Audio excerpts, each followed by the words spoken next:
Jemaah Indonesia yang sedang tidak baik-baik saja. Kita tahulah Jepang itu berada di atas kita. Tapi nggak gini juga loh. Lawan Argentina saja kita itu hanya 2-0. Masa Jepang ini aduh dihajar habis-habisan ya Allah. Sudah 6-0. Pertahanannya bagaimana itu? Model apa ini? Hei. Alhamdulillah, alhamdulillah. Terus kabar sah. Kecewa ya Indonesia dibantai sama Jepang.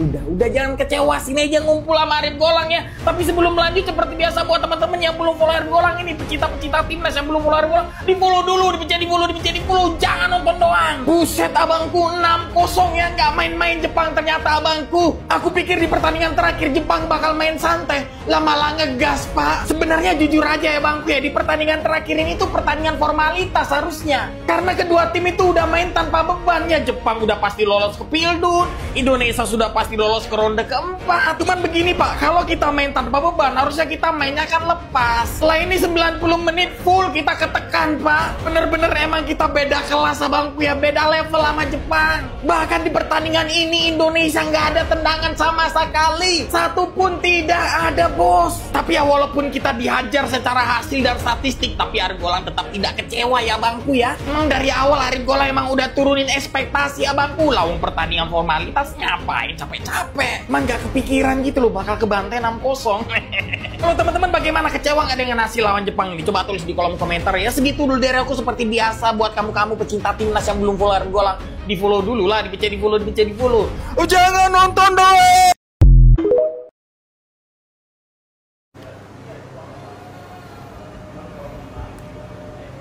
Oh ya lupa, breaking news guys, ada info terbaru nih. Full time pertandingan Jepang menghadapi Indonesia berakhir dengan skor 6-0.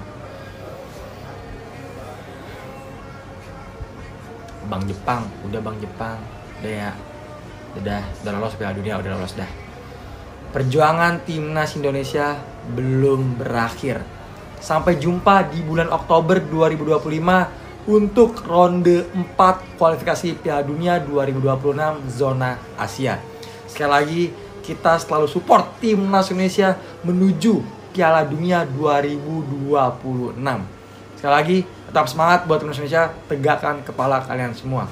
Sampai jumpa bulan Oktober 2025. Breaking news, guys. Ada info baru nih. Statistik berbicara. Berikut ya statistik dari pertandingan Jepang menghadapi timnas Indonesia. Kalian lihat dah nih. Ya, penguasaan bola Jepang 71%, timnas Indonesia 29%. Timnas Indonesia kagak ngesut. Kesempatan kagak ada, tendangan sudut kagak ada. Udah dah, berbenah nih. Untuk timnas Indonesia berbenah. Ambil pengalamannya lawan Jepang nih. Ini pengalaman untuk aura vibes bermain di Piala Dunia nanti. Ya berbenah nih untuk Patrick Kluivert dan tim kepelatihannya. Ya apa nih yang harus dibenahin ya kan? Harus berpikir nih dari tim kepelatihan timnas Indonesia untuk di ronde 4 nanti di bulan Oktober pada ronde keempat kualifikasi Piala Dunia 2026 zona Asia. Ya tetap semangat Garuda, let's go Garuda, bravo timnas Indonesia. Weh, Jepang santai saja. Santai Terlalu saja. serius itu.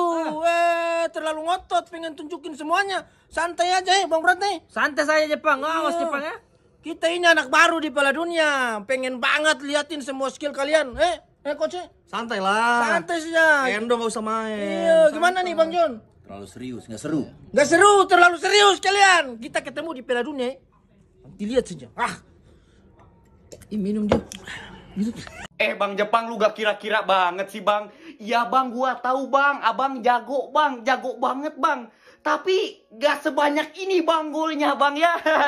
Lu lawan Australia lu main biasa aja lu. Tapi lawan Indo lu main serius ya. Main serius. Sampai si Kubo dipasang sejak menit awal bang ya.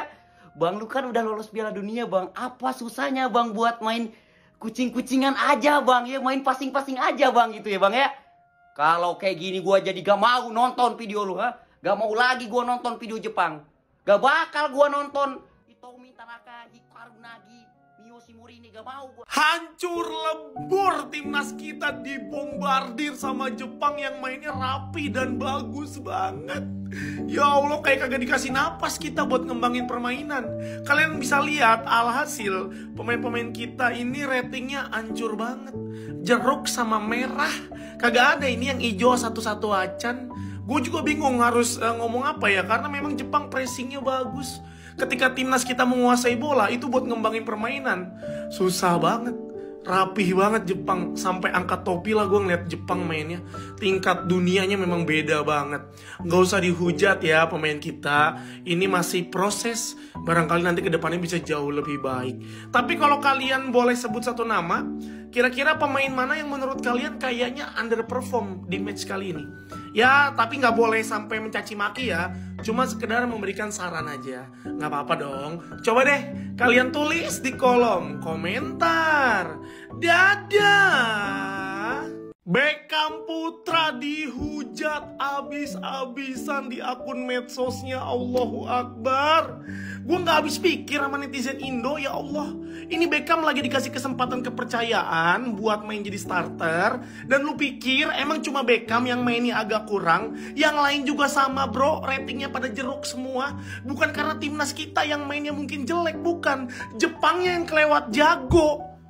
Tingkat standarnya beda Jepang itu bro. Ya Allah, sabarlah dulu, support lah. Malah mencaci maki loh. Kalian kalau nggak percaya cek aja itu medsosnya akunnya Beckham.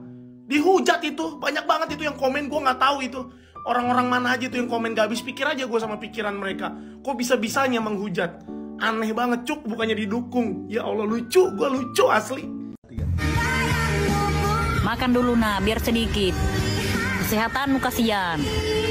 Cuma pertandingan bola itu. Kalau menang itu hal yang wajar. Oh, jangan nangis, nah, jangan nangis. Nggak ada santainya, bener Marcel. Ngegas terus Jepang ini. Beda banget sama lawan Australia sama lawan Arab. Lawan Australia Arab, wah temponya rendah banget. Offside itu.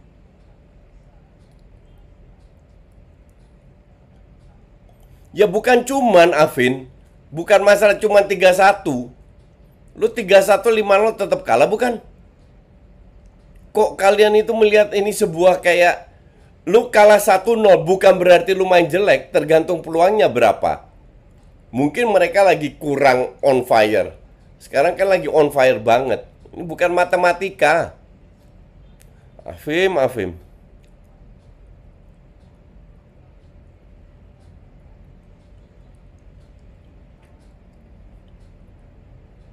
Ya kayaknya mereka takut kalah ranking aja karena udah 2 kali setelah lolos nggak menang kan. Makanya sekarang harus itu biar nggak turun rankingnya Jepang.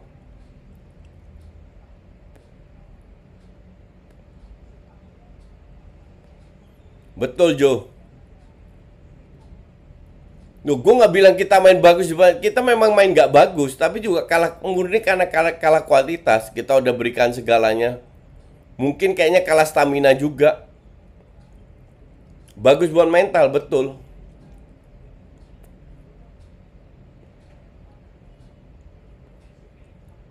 Kalau Indonesia lolos ke Piala Dunia, itu adalah aib terbesar dalam sepak bola. Dikarenakan timnas Indonesia belum layak main di Piala Dunia. Baiknya Indonesia fokus lolos Euro dulu. Indonesia dibantai oleh Jepang 6-0. Bagaimana penampilan Messi Hilgers hari ini? Benar-benar Indonesia sama sekali tidak bisa menyerang dan tidak ada serangan sama sekali. Dan bagaimana penampilan Messi Hilgers, semoga tidak dihujat oleh para supporter dari Indonesia. Ini benar-benar Messi Hilgers ini menurut gua nggak nyatu sama Justin Hapner dan Jay Itnes. Berapa kali Messi Hilgers melakukan blunder parah dan menghasilkan gol dari Jepang. Gila-gila. Dan semoga tidak dihujat, tapi kita harus support Messi Hilgers, semoga bisa lebih nyatu. Dan untuk Jepang pelan-pelan dong bang, Indonesia lagi berkembang ini supaya nggak jatuh mental lah, buset dah. Kita ketemu lagi di Piala Dunia nanti ya 2026 bang Jepang, oke. Dan semoga timnas Indonesia mentalnya tidak turun dan lebih fokus ke kualifikasi ronde 4, 2 kali kemenangan lanjut Piala Dunia. Omongan sombong yang membandingkan antara Patrick Kluivert dan Sintayong itu seperti kerikil tapi yang berada di dalam sepatu Patrick Kluivert. Patrick Kluivert sedang enak-enak meniti jalan dengan baik untuk timnas Indonesia. Batu kerikil itu mengganggu.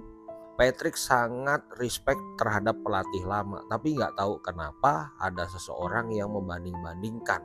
Dulu Sintayong kalah 4-0, sekarang di zaman Patrick Kluivert kalahnya 6-0.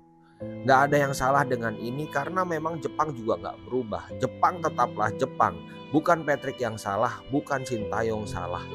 Tapi Jepang memang yang nggak bisa kalah. Gue selaku ternak Sintayong, kalau kata orang, tetap gue support Patrick Kluivert. Gak akan menghujat Patrick Kluivert dengan hasil ini. Tapi ini pelajaran berharga untuk Patrick Kluivert dan jajaran lah. Semoga ada evaluasi, diseriusi untuk menatap round 4 nanti. Tetap semangat Patrick Kluivert, Pastor dan Denny Lansat. Support terus tim nasional Indonesia.